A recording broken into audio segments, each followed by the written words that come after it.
Hello everyone, we were reading the need of a parliament. हमें parliament की ज़रूरत क्यों है। Earlier we read about Rajya Sabha and Lok Sabha. हमने पहले राज्यसभा और लोकसभा के बारे में पढ़ा, हाउ दे इलेक्ट एमपीज़ और एमएलएज़। ठीक है, एमपीज़ और एमएलएज़ कैसे चूज़ किए जाते हैं, कौन सी स्टेट से कितने मेंबर्स होते हैं, कैसे इलेक्ट किए जाते हैं, कौन इन्हें इलेक्ट करता है, ये सब हमने किया अब तक। And today we will continue with functions of the parliament. There are 4 functions of parliament. First is selecting the national government. Once the election results are out, एक बार जब रिजल्ट आ जाता है तो उसके बाद क्या होता है, the party that wins. Natural जब इलेक्शंस हुए हैं, जो पार्टी के पास सबसे ज़्यादा वोट आएंगे वो जीतेगी। The party that wins a majority of seats is invited by the president of to form a government. यानी कि एक पार्टी जिसके पास सबसे ज़्यादा वोट आ जाते हैं वो क्या करती है, रूल करती है, गवर्नमेंट बनाती है अपनी। टू फॉर्म अ गवर्नमेंट, क्या बनाती है, government. The party should have at least half. किसके हाफ, ये हमने लोकसभा किया था, उसके अंदर कितने थे टोटल, 545 मेंबर्स। इसका हाफ सीट्स आनी चाहिए।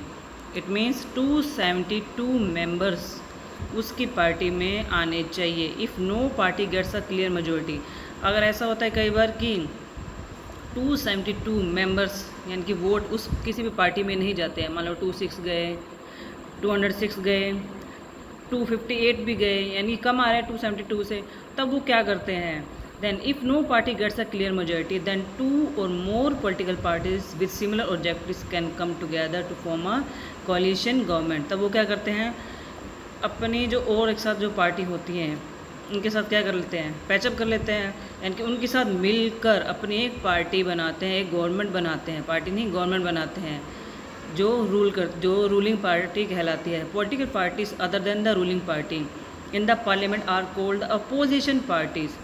एक पार्टी जो रूल कर रही है, जो विन की, वो रूलिंग पार्टी है, उसके अपोजिट जो पार्टी हारी है वो भी तो गवर्नमेंट का पार्ट है, वो क्या करती है, उसका अपोजिशन पार्टी कहलाती है।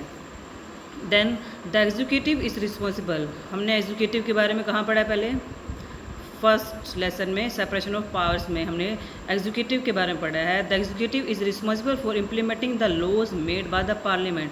पार्लियामेंट के द्वारा जो लॉज बनाए जाते हैं उनको इम्प्लीमेंट कौन करता है, executive. And one of the most important functions of the Lok Sabha is the selection of the executive. The ruling party chooses a prime minister। जो ruling party है, अब जिसके मान लो किसी पार्टी पर 272 आ गए पूरे मेंबर, तो इट मीन्स कि इसी में से रूलिंग पार्टी का जो प्राइम मिनिस्टर बनाएंगे, इनका जो हेड होगा उसको प्राइम मिनिस्टर बनाएंगे। बट इन केस जब 2 या 3 पार्टीज मिलकर एक रूलिंग पार्टी बनाती हैं, गवर्नमेंट बनाती हैं, तब वो क्या करती हैं, जिस पार्टी के मेंबर ज़्यादा होती हैं वो उस मेंबर को अपना, उस मेंबर वाली टीम को जो हेड होता है उसको प्राइम मिनिस्टर चूज़ करती हैं, और बाकियों में से किसी में होम मिनिस्टर, किसी में फाइनेंस मिनिस्टर, कुछ भी चूज़ कर लेती हैं। लेकिन प्राइम मिनिस्टर किसकी पार्टी का बनता है, जिस पार्टी के पास सबसे ज़्यादा वोट जाते हैं। एंड प्राइम मिनिस्टर कौन होता है, prime minister who is the real head of the state यानी कि कंट्री का जो रियल हेड कहलाता है, दैट इज़ प्राइम मिनिस्टर।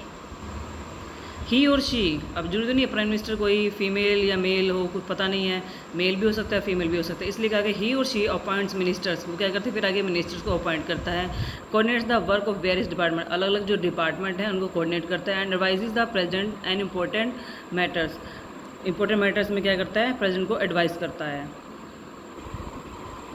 अब आ रहा है द प्राइम मिनिस्टर, यानी कि रोल क्या है प्राइम मिनिस्टर के, हमने पहले प्रेसिडेंट का पढ़ा था, आज हम पढ़ेंगे prime minister. Head of state and council of minister, state यानी कंट्री का हेड और सब, और क्या करता है, सारे मिनिस्टर को काउंसिल करता है, अपॉइंट करता है। अपॉइंटेड बाय द प्रेसिडेंट, किसके द्वारा अपॉइंट किया जाता है, प्रेसिडेंट के द्वारा। Holds office for a period of 5, यानी कि कितने सालों के लिए चूज़ किया जाता है, 5 ईयर्स के लिए अपॉइंट किया जाता है। कैसे, provided has majority in the parliament. अभी बताया था ना मैंने, जिस पार्टी के पास ज़्यादा मेंबर्स होंगे उसी का जो हेड होगा वो प्राइम मिनिस्टर बनेगा। Chairperson of the planning commission होता है। Advises president on all important matters, president को सभी इंपॉर्टेंट मैटर्स में एडवाइस करता है। एंड किसमें, इंक्लूडिंग कौन से मैटर, इंक्लूडिंग अपॉइंटमेंट ऑफ जजेस, चीफ इलेक्शन कमीशन, जो भी प्रेसिडेंट के काम होता है जिसको इलेक्ट प्रेसिडेंट करता है उसमें एडवाइस करता है प्रेसिडेंट ने। Allocates portfolios and coordinates the work of minister. Portfolio यानी कि कुछ मिनिस्टर्स को उनका सीट अपॉइंट करता है, लाइक वो फाइनेंस मिनिस्टर बनेगा, फॉरेन अफेयर्स का बनेगा, डिफेंस मिनिस्टर बनेगा, उन्हें एलोकेट करता है, उनकी सीट एलोकेट करता है, और coordinator the work of minister, उन जितने भी मिनिस्टर उनके काम को कोऑर्डिनेट करवाता है। The prime minister appoints minister. अभी हमने ऊपर किया कि प्राइम मिनिस्टर क्या करता है, आगे मिनिस्टर को अपॉइंट करवाता है in charge of different department, अलग अलग डिपार्टमेंट का हेड बनाता है। There are 3 categories of minister. Cabinet minister, जिसके अंदर क्या कहते हैं, executive hold important portfolios. Executive क्या है, जो इंपॉर्टेंट पोर्टफोलियोज को होल्ड करता है। एंड लाइक डिफेंस, अपने जीके में आप कर रहे हो ना, defence minister, foreign affairs minister, ये सब कौन है, प्राइम मिनिस्टर इन्हें अपॉइंट करता है।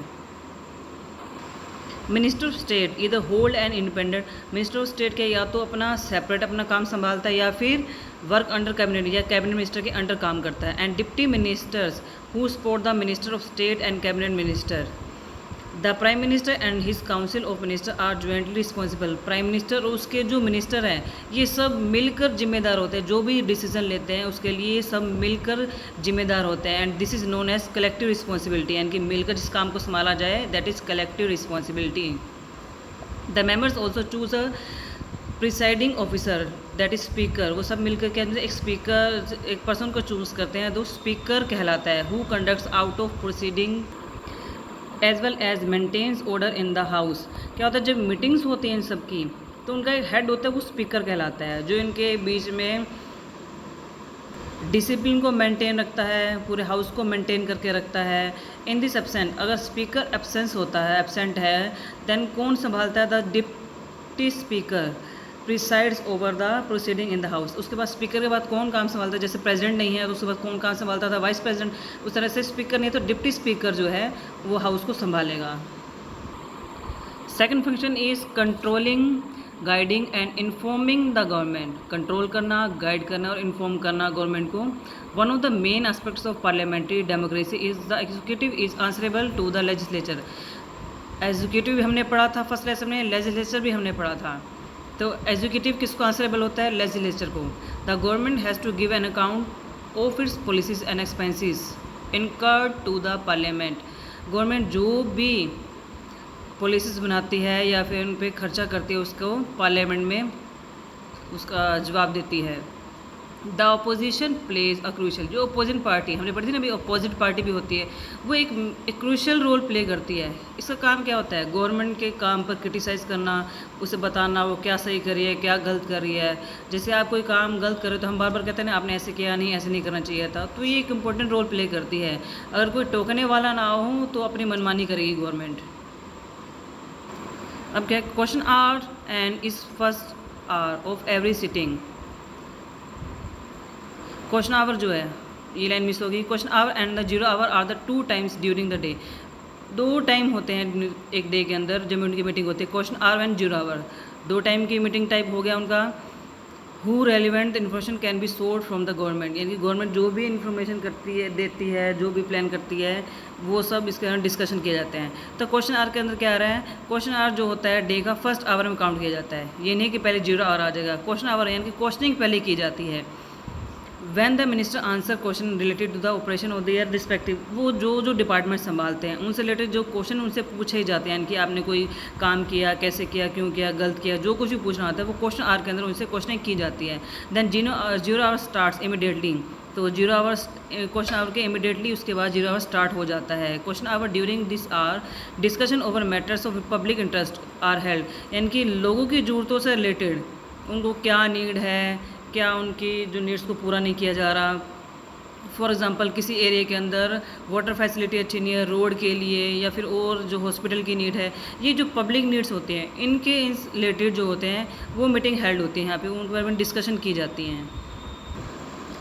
MPs as representatives of the people, MPs कौन होते हैं, यहाँ हमारे भी यहाँ पर रिप्रेजेंट करते हैं।